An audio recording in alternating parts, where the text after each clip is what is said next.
السلام علیکم. مکالمہ کے ساتھ میں ہوں ڈاکٹر سعدیہ کمال. جسم کو بیماری لگ جائے تو ہم مارے مارے پھرتے ہیں اور ماہر ڈاکٹر تک رسائی حاصل کرتے ہیں، لیکن ان دنوں ہماری روح کو روگ لگ گیا ہے اور اس کے لیے ہم کچھ نہیں کر رہے، اور وہ روگ ہے ثقافت سے دوری کا. یہ خوبصورت قول سچائی پہ مبنی ہے، ایک فلسفی کا، ماہر ثقافت و نفسیات کا، موسیقی کی دنیا میں ایک بڑے نام کا، جنہوں نے نہ صرف یہ کہ صدارتی ایوارڈ، ستارہ امتیاز، ایشیا پرائز فار کلچر لیا، ایک بہت بڑے براڈ کاسٹر، ایک استاد، اور ان کی شخصیت کی مختلف جہتیں ہیں، محقق، دانشور، لیکن سب سے بڑا جو ان کا کام ہے، جن پہ بات کیے بنا ہم پاکستان میں آگے نہیں جا سکتے ہیں، وہ ہے ثقافت کو زندہ رکھنا. لوک ورثہ کے معمار، لوک ہیریٹیج کی بنیاد رکھنے والے جناب اقصی مفتی. السلام علیکم. اتنا آپ نے کام کیا ہے کہ یہ سمجھ نہیں آتا کہ اس زندگی میں ایک جنم لینے والا بندہ اور اتنے سارے ان کے کام. لیکن میں شروع کروں گی، ایک بچہ جو بن ماں کے پلتا ہے، اور اس کا والد جو بڑا نام بھی ہے ممتاز مفتی، وہ کام کرنے کے دوران بھی بچے کو ساتھ لے جاتے ہیں. وہ کیسے اپنا مقام یہاں تک بنا پایا؟ یہ سب ممتاز مفتی کا کمال ہے، چونکہ وہ میرا باپ ہی نہیں، وہ میری ماں بھی تھی، اور اسی شخص نے مجھے اتنی محبت دی کہ مجھے ماں یاد ہی نہیں رہی. میں نے کبھی ماں کو مس نہیں کیا. اور ممتاز مفتی کی محبت جو تھی، اس میں ایک خوبی تھی. خوبی یہ تھی کہ وہ دوسرے کو اعتماد دیتا تھا، وہ دوسرے کو اہمیت دیتا تھا. وہ کبھی یہ نہیں چاہتا تھا کہ میرا بیٹا جو ہے میرے جیسا ہو، نہ، وہ خوش ہوتا تھا کہ یہ مجھ سے مختلف ہے. اچھا، ایک بچہ جس کے والد کہتی ہیں یہ نالائق بچہ ہے، تھا، تڑاخ تڑاخ 2 تھپڑ بھی لگتے ہیں حساب کتاب میں کمزور ہونے پہ. بالکل ٹھیک ہے. یہ کہاں سے آپ نے دیکھ لی؟ یہ تو بڑی چھپی ہوئی بات ہے. تو بس یہ چھپی ہوئی بات آگے آ گئی. تو آگے کا جو حساب کتاب ہے، اتنا آپ کا کام، کیسے اس حساب کتاب کو آپ نے سسٹین رکھا ہے؟ یہ میرا خیال ہے کہ بہت سی جو کام جو ہوئے ہیں، وہ تو جنون کی وجہ سے ہوئے. جنون تھا، ایک جنون تھا کہ میں نے پاکستان کے لوک ورثے کو اہمیت دینی ہے، اور پاکستانیوں کو بتانا ہے کہ یہ کس قدر اہم شعبہ ہے لوک ورثہ. اور یہی وہ ایک ایسی بنیاد ہے جس سے آپ ویسٹرنائزیشن یا فرنگیت کو لڑ سکتے ہیں. ایک بچہ جو کہ پڑھتا ہی انگریزی اسکول میں ہے، وہاں پہ اردو بولنے پہ بھی بڑی مار پڑتی ہے انگریزوں سے، بڑی زبردست. تو وہ بچہ جب اپنا ملک چھوڑ کر جب چیکو سلواکیہ جاتا ہے، وہاں جا کر لائبریری میں جب وہ پڑھتا ہے تو اسے تب جا کے محبت ہوتی ہے، اور وہ سمجھتا ہے کہ جو میرے ملک میں، پاکستان میں جو ہمارے صوفیہ کرام تھے، یہ تو یورپ کے فلسفے کو پیچھے چھوڑ جاتے ہیں. بالکل بالکل بالکل پکی بات ہے. یہ تو اب بھی میں کہتا ہوں. اور میں آپ کو یہ بتاؤں کہ یورپ کے جو بہترین فلسفی ہیں، ٹھیک ہے، جو بہت کمال کے فلسفی ہیں، سی جے یونگ ہے، ہاں جی، پریگمیٹزم کا جو ان کا سب سے بڑا، اگر انہوں نے کچھ سیکھا ہے تو مشرق سے سیکھ کے گئے ہیں، یہاں سے سیکھ کے گئے ہیں، لیکن اس حد تک نہیں سیکھ سکے. جہاں تک کہ بابا بلے شاہ پہنچ گئے ایک فرلانگ میں، اور انہوں نے کہا ایک الف پڑھو چھٹکارا ہے، وہاں تک نہیں، سوچ بھی نہیں گئی وہاں تک. ہاں جی. اور جہاں بابا خواجہ فرید پہنچ گئے، ٹھیک، جنہوں نے کہا کہ ہر جا ذات پنلتی، عاشق جان تو ہر جا ذات پنلتی. نہیں پہنچ سکے وہاں تک، لیکن ایک دن پہنچیں گے، کیونکہ فلسفے نے وہیں جانا ہے. آپ کی ذات میں ایک عاجزی اور انکساری نظر آتی ہے، ایک سچا اور کھرا پن، تصنع بناوٹ سے پاک. مطلب مجھے ریسرچ کرتے ہوئے پتہ چلا کہ اقصی مفتی نے ڈاکٹریٹ کی ہے سوشیالوجیکل تھاٹس پہ، لیکن ڈاکٹر نہیں لکھواتے. یہ کہاں سے سیکھی آپ نے؟ وہ سر اگر میں اپنے آپ کو ڈاکٹر لکھوں تو مجھے لگتا ہے کہ لوگ مجھے میرے باپ کو بھی اس بات سے بڑی نفرت تھی. میرا باپ کبھی نہیں چاہتا تھا کہ اس کو بزرگی کا درجہ دیا جائے، حالانکہ وہ 92 سال کا بزرگ تھا. ٹھیک. اور میں بھی یہ نہیں چاہتا، کہ میں چاہتا ہوں کہ لوگ میرے سے دوستی کریں، وہ مجھے ویلکم کریں.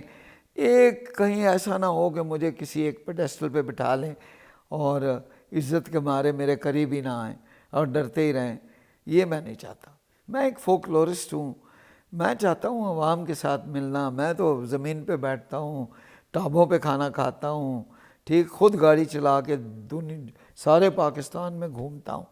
تو میں افورڈ نہیں کرتا کہ میں اپنے آپ کو ایک اونچی کرسی پہ بٹھا کے اور پھر فرمائشیں کروں کہ جب تک یہ کرسی نہیں ہوگی میں تو آپ کی تقریب میں بھی نہیں آؤں گا. ایسا نہیں ہے. فانوس آرٹ اکیڈمی آپ نے بنائی اور ثقافت میں آپ نے اتنا اپنا حصہ ڈالا ہے، بلکہ ہمیں تو آپ کے یہاں گھر میں بھی ہر طرف ثقافت کے رنگ ہی نظر آ رہے ہیں. تو پاکستانی لوگوں کے حوالے سے آپ کہتے ہیں ثقافت کے حوالے سے کنفیوزڈ ہیں. کیوں ہیں؟ کیا وجہ ہے؟ بڑے سخت کنفیوژن ہے. اس کی وجہ یہ ہے کہ بیشتر لوگ تو یہ بھی نہیں سمجھتے کہ پاکستانی ثقافت کیا ہے اور وہ کیسے جدا ہے. کیا ہر ہے؟ ملک سے ہمیں جدا بھی ہے، بتائیں کیا ہے. ہندوستان سے جدا ہے، سینٹرل ایشیا سے جدا ہے. ہم تو لوگ نہیں سمجھتے کہ پاکستان ایک سویلائزیشن ہے. ٹھیک.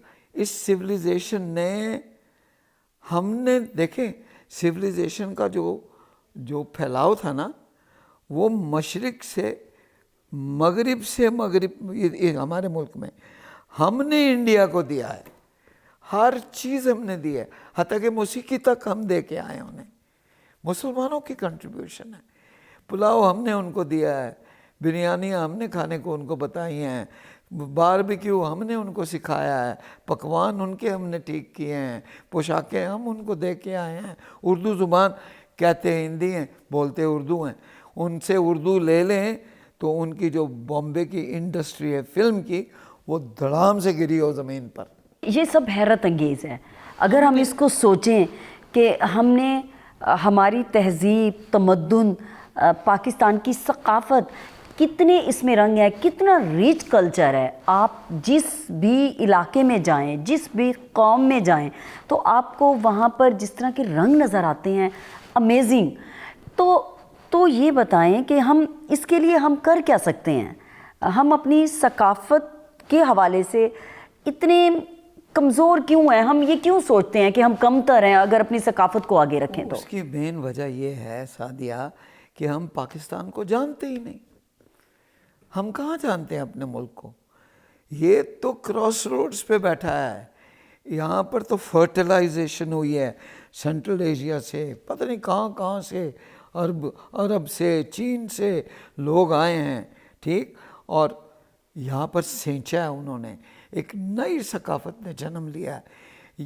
مسئلہ یہ ہے کہ ہم پاکستان کی پلورلزم اور پاکستان کی ڈائیورسٹی، کلچرل ڈائیورسٹی، پاکستان کی زبانیں، پاکستان کی قومیتیں، ہم نے ان کو پہچانا ہی نہیں. ہم نے ان کو فروغ نہیں دیا، ہم نے ان کو بڑھاوا نہیں دیا. کہیں دیا؟ مجھے بتائیے.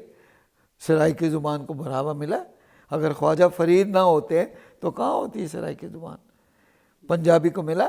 اگر نہیں ہوتے وارث شاہ تو کیا ہوتی پنجابی زبان؟ ہم پاکستان میں رہتے ہوئے جو اس وقت ہمارے لیے سب سے بڑی مشکل ہے، ہم اپنی ثقافت سے دور ہو گئے ہیں. ہم نے وہ لوری، وہ ٹپے، وہ سب چھوڑ دیے ہیں. ہم جو نانی دادی سے جو لوریاں اور کہانیاں سنتے تھے، تو اب اس ٹیکنالوجی کے دور میں کیا کریں نوجوان؟ سر ہماری تو بات ہی اور ہے. ہم تو اپنے آپ سے شرمندہ ہیں. چھوڑ نہیں دیا، چھوڑ دینا تو ہم تو شرمندہ ہیں. ہر بات پہ شرمندہ ہیں، تو ہم تو اپنے آپ سے شرمانا شروع ہو گئے ہیں، ہم باہر کی چیز کو اپناتے ہیں، اپنی چیز خریدتے نہیں ہیں۔ تو بات یہ ہے قومیں تو اس وقت بنتی ہیں جب وہ اپنی چیز سے محبت کریں۔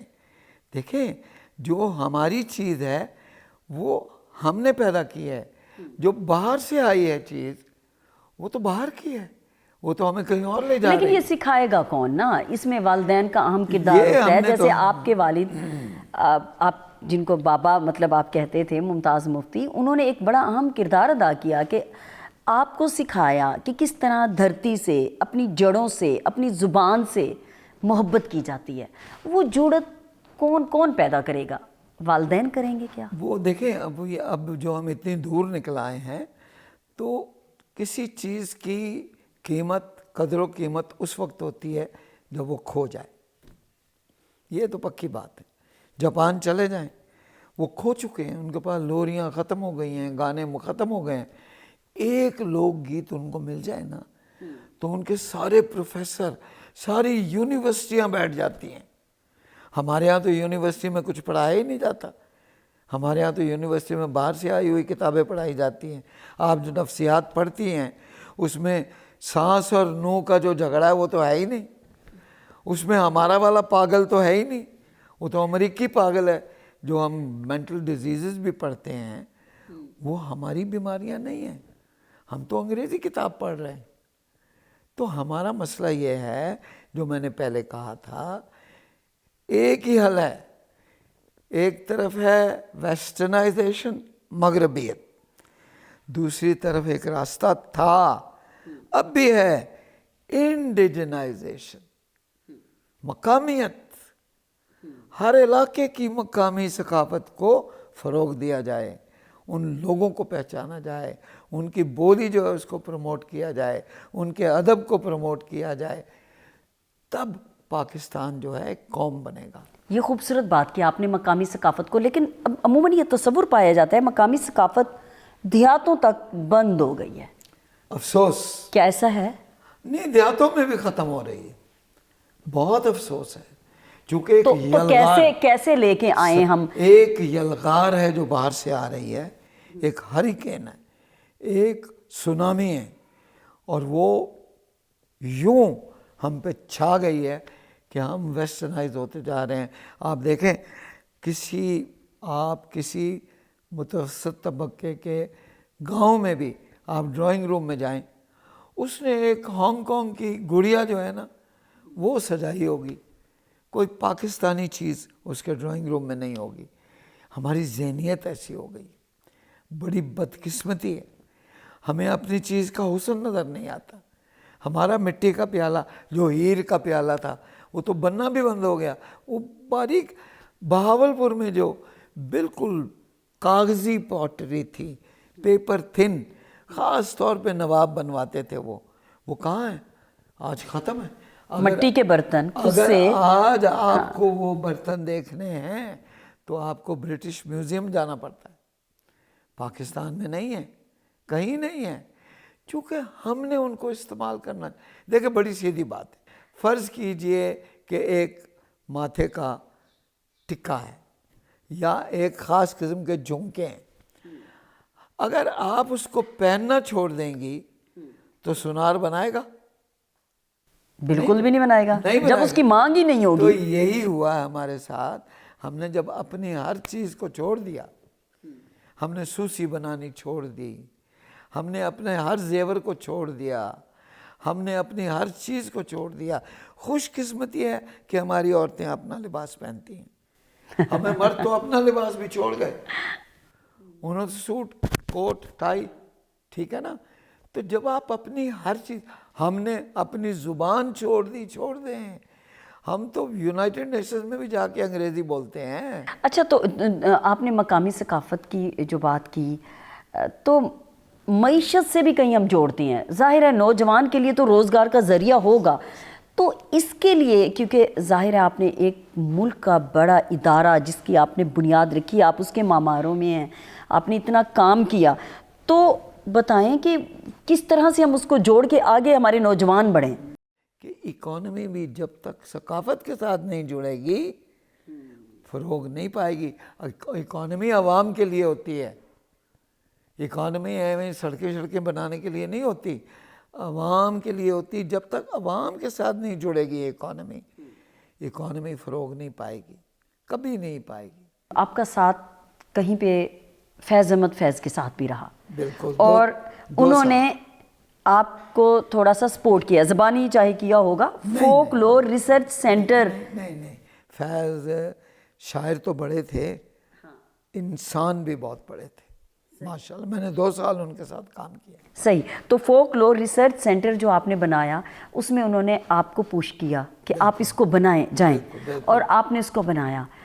تو آپ سمجھتے ہیں کہ اب ہمارے پاکستان میں کوئی ایسا نوجوان ہوگا جو اٹھے گا اور وہ سوچے گا جس طرح عاصم مفتی نے ایک پوری تاریخ کی بنیاد رکھ دی ہے؟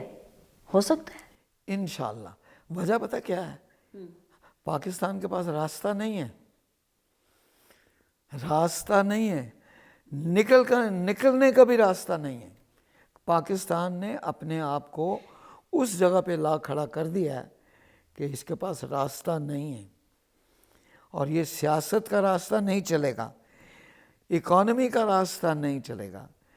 پاکستان کے دربان جو راستہ ہے نا باہر نکلنے کا, آگے بڑھنے کا, اس کے آگے وہ ثقافتی راستہ ہے, اور مجبوری میں آئے گا یہ ادھر.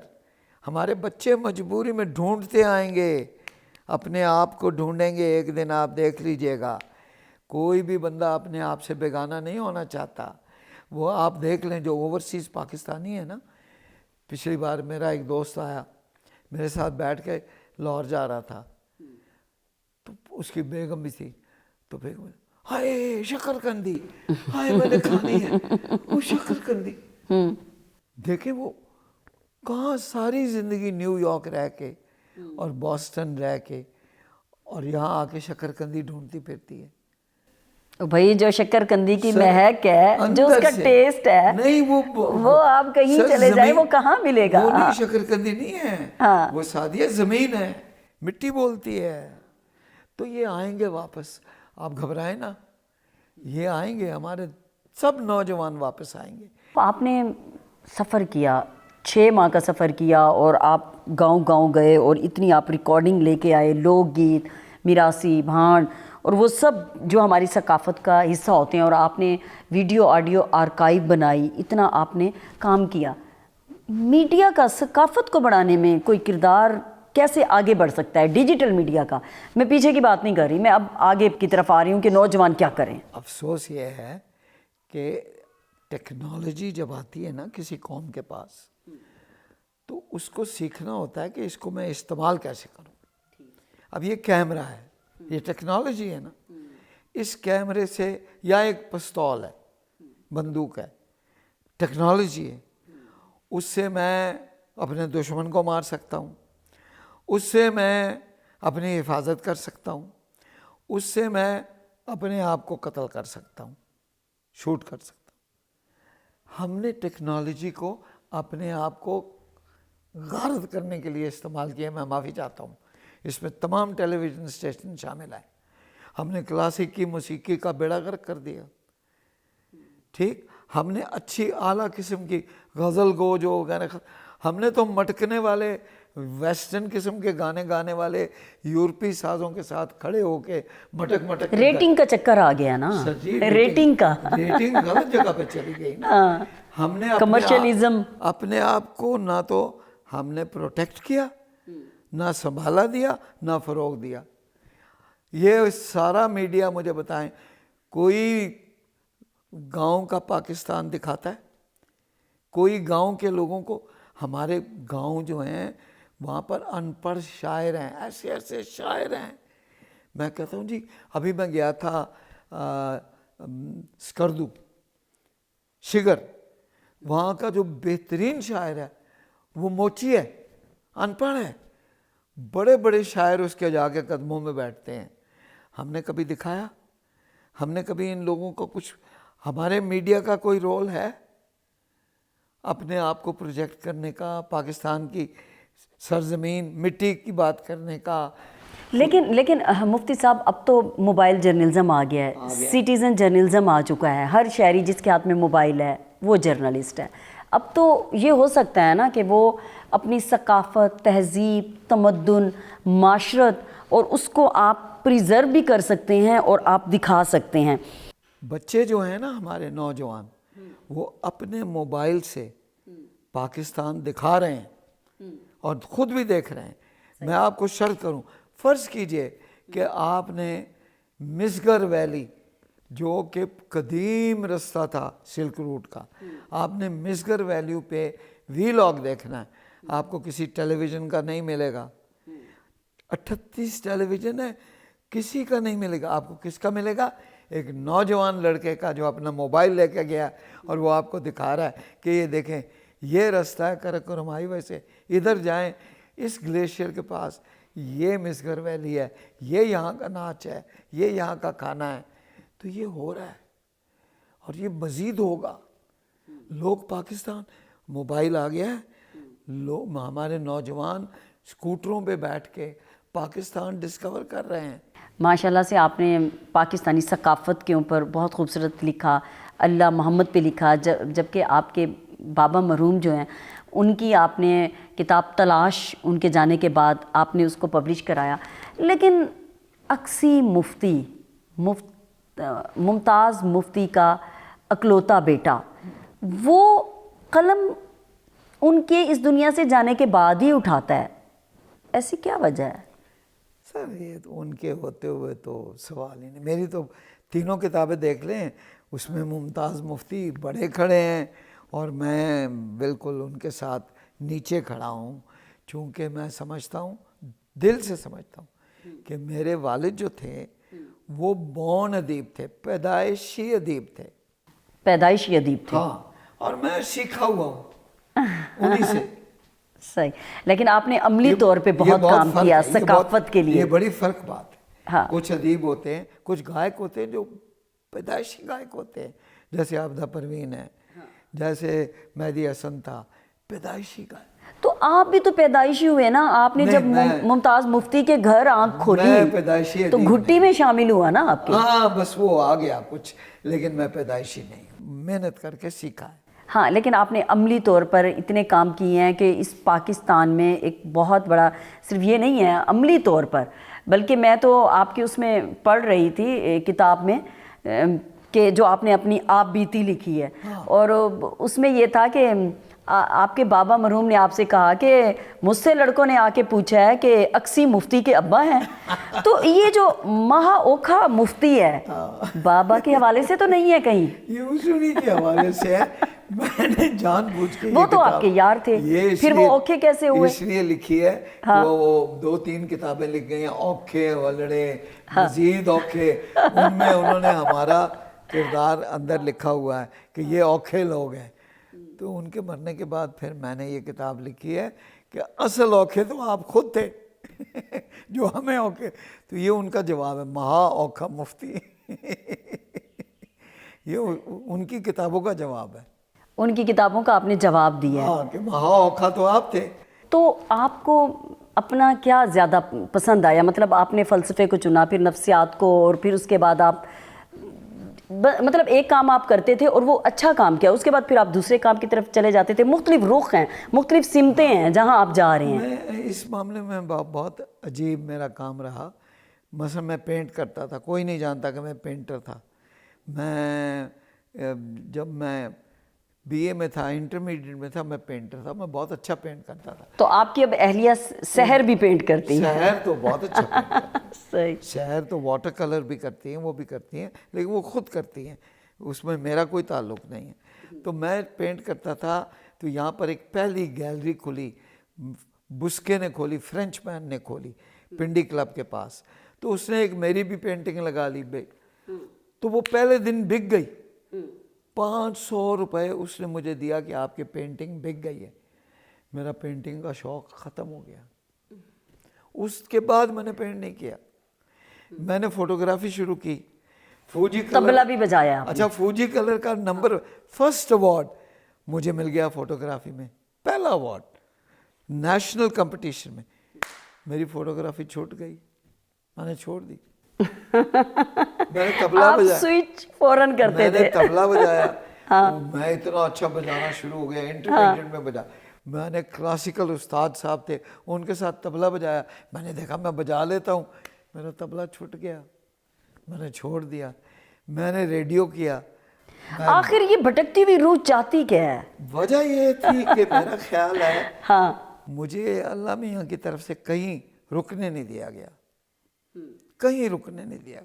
جہاں مجھے کامیابی ملی اللہ میاں نے چپیڑ مار کے مجھے باہر نکال دیا. پیچھے سے دلتی بھی ایک ماری کے نکل ادھر سے. میں میوزیم بنانے آ گیا. میں نے بہترین میوزیم بنایا.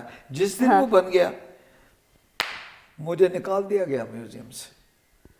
وہ کام آپ سے ہونا تھا. آپ مجھے دیکھیں نکال دیا. پاکستان کیا دنیا بھر سے آتے ہیں اس میوزیم کو جس میں پاکستان کی ثقافت کی نمائندگی ہوتی ہے. مجھے تو چاہیے تھا کہ میں اب تک بھی میوزیم اسپیشلسٹ, میں میوزیم ہی بنا رہا ہوتا, لیکن آپ نے 3 میوزیم بنائے. میں نے 3 میوزیم بنائے اور مجھے نکال دیا گیا میوزیم بنانے سے کہ اب نہیں بنانا, خبردار, یہ ختم. لیکن رکے تو آپ نہیں ہیں, آپ پھر بھی کام کرتے رہے ہیں. لیکن مجھے اگلا کام دے دیا گیا. تو یہ بتائیں کہ اب میں آپ سے یہ توقع رکھ رہی ہوں. اب میرا جو اگلا کام ہے وہ آپ کے سامنے پڑا ہے. جی ایک اللہ اور ایک محمد. جی بالکل, اور میں اسی پہ آ رہی ہوں. یہ جو آپ گئے تھے چیکو سلواکیہ اور وہاں جا کے آپ کو ادراک ہوا, جس طرح سے ابھی ہم بات کر رہے تھے کہ شیکسپیئر نے یہ کہا تھا, میں تجھے چھوڑ کے گیا تھا تو مجھے احساس ہوا تھا کہ مجھے تجھ سے کتنی محبت ہے. بے شک بے شک ہے تو آپ جب پاکستان سے وہاں گئے تو آپ کو پتہ چلا کہ ہمارا ادب کتنا رچ ہے, ہمارے صوفیہ کرام. میں آپ سے توقع رکھ رہی ہوں, ہمارے آڈینس جو ایسوسیٹڈ پریس آف پاکستان کے اس پلیٹ فارم سے آپ کو دیکھ رہے ہیں, کہ آپ نے اتنی کتابیں ثقافت کے حوالے سے آپ نے کتابیں بھی لکھی, آپ نے بہت عملی طور پہ اس طرح سے کام بھی کیا کہ رہتی دنیا تک نام رہے گا. اللہ کرے ہاں, اکسی مفتی. اتنا خوش قسمت, یہ تو اللہ کے ہاتھ میں. نہیں, آپ خوش نصیب باقی ہیں.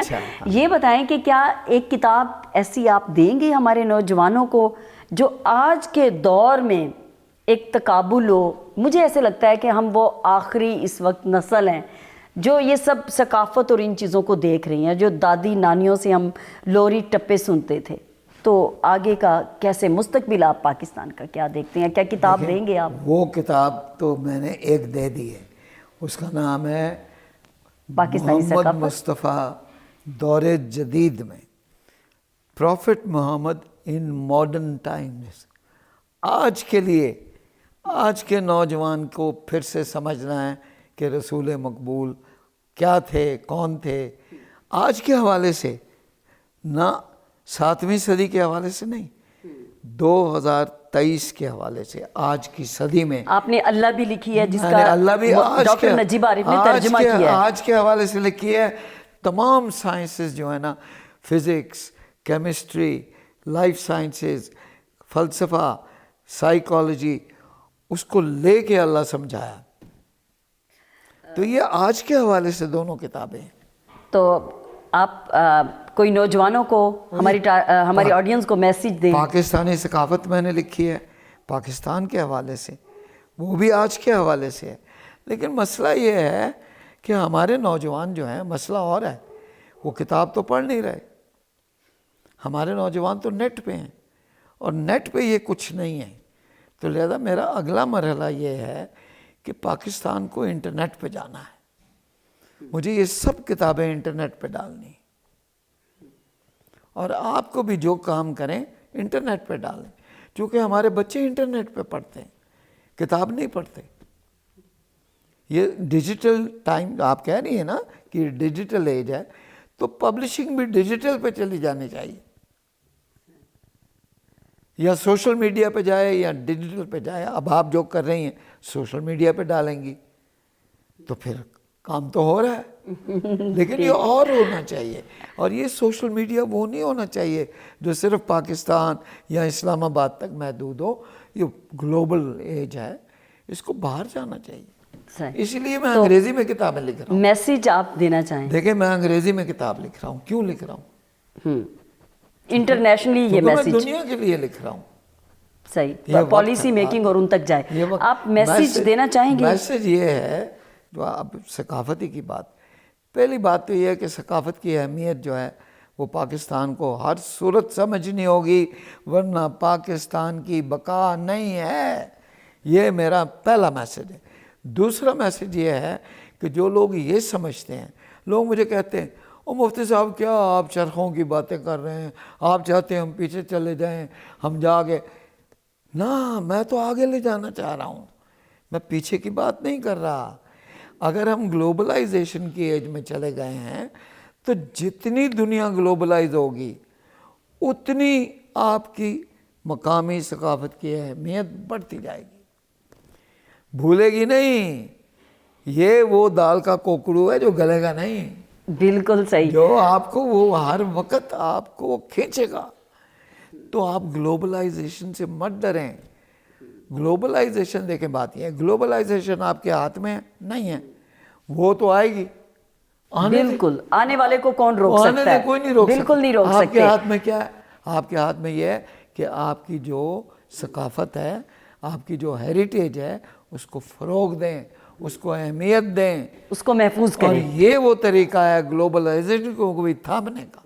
جی بہت شکریہ آپ کا جناب اقصی مفتی، آپ نے ہمیں وقت دیا، اور خاص طور پر ہم آپ کا یہ جو اس طرح ثقافت کا ایک نمونہ ہے آپ کا یہ گھر، یہ بھی ہم تھوڑا سا اپنے ناظرین کو ضرور دکھائیں گے کہ آپ نے کتنی ثقافتیں جمع کی ہوئی ہیں۔ بہت شکریہ، نوازش، مہربانی آپ کی۔ جی بالکل، ثقافت، پاکستان کی ثقافت کی بات کی جائے آج کے دور میں بہت بڑا چیلنج ہے، لیکن اس چیلنج میں ہم اپنی مقامی ثقافت کو فروغ دینا ہوگا، اس کو محفوظ رکھنا ہوگا، اور یہ بہت ضروری ہے کہ اس وقت جو رجحانات تبدیل ہو رہے ہیں، ان تبدیل ہوتے رجحانات میں ہمیں اپنی جڑوں کے ساتھ، اپنی دھرتی کے ساتھ، اپنی زبان کے ساتھ، اپنے ساتھ ملنا ہے۔ یہ ان سب چیزوں کے ساتھ جڑنا، ہمیں ان کے ساتھ ہی لے کے آگے چلنا ہوگا۔ اپنی میزبان ڈاکٹر سعدیہ کمال کو مکالمہ سے دیجیے اجازت۔ اللہ نگہبان۔